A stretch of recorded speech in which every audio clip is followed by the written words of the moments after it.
আমার জীবনের বাস্তব এক ঘটনা।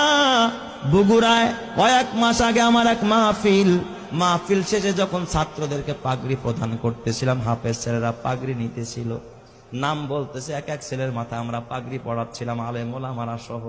হঠাৎ এক ছেলের নাম বলতেছে মুআজ রহমাতুল্লাহ আলাইহি, নাম বলছে, কিন্তু দেখি কোনো ছাত্র সামনে নাই। কিরে মুআজ কই? কয় হুজুর মুআজ তো মারা গেছে। তাইলে নাম কেন পড়লেন? পাগড়ি কারে দিমু? কয় হুজুর পাগড়িটা হাতায়া দেন, মুআজের মা পর্দার আড়ালে বসে আছে, সেখান থেকে পাগড়ি গ্রহণ করুন। প্রত্যেকটা মানুষের দিল নরম হয়ে গেছে। পাগড়িটা হাতায়া একটা ব্যাগে দেওয়া হলো, ছোট্ট একটা বাচ্চা নিয়ে মুআজের মার কাছে পৌঁছায়া দিল। বয়ান শেষে আমি যখন খানা খাচ্ছিলাম, মোহতামিম সাহেবকে জিজ্ঞাসা করলাম, মোহতামিম সাহেব, জীবনে এই অভিজ্ঞতা আমার এই ফার্স্ট যে মৃত ছেলেকেও পাগড়ি দেওয়া হয়। এই কথা বলতেই মোহতামিম সাহেব দেখে কাঁদতেছে, বড় হাফেজ সাহেব পাশে বসা, সেও কাঁদতেছে। আমি কই কাঁদেন কেন? কয় ওস্তাদ, এই মুআজ হলো আমার মাদ্রাসার 1 নম্বরের ছাত্র, আমাদের সম্পদ ছিল। আমার ছেলের জন্য আমার এত মায়া লাগে না যতটা মায়া আমার এই মুআজের জন্য।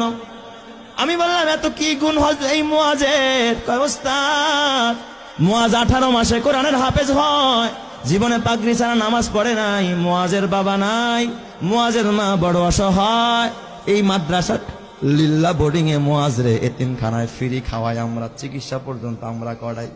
আমি বললাম তাহলে মুআজ কেমনে মারা গেল? কয় হুজুর কিছুদিন আগে চিকুনগুনিয়া জ্বর হয়েছে, আমরা ওর মারে খবর দিলাম, বললাম মুআজের মা মুআজের বাসায় নিয়ে যান, চিকুনগুনিয়া জ্বর হয়েছে।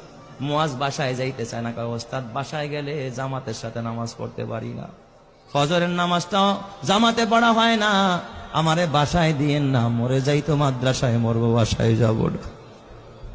হুজুর কসম আল্লাহর, এই মুআজ ওর পুরা মাদ্রাসায় আর একটা সুনাম। মুআজ বাসায় যায় না, মৃত্যুর আগের দিন জোহরের নামাজটা মসজিদে গিয়া পড়েছে, আসর থেকে নিয়ে তার অবনতি, রাত্রিবেলায় এশারের নামাজের পরে আমরা পার্শ্ববর্তী ক্লিনিকে নিয়ে গেলাম, সেখানে বাবা অক্সিজেন লাগায় রাখছে। প্রায় গভীর রাত্রে মুআজ ওই রাতে ইন্তেকাল করেছে।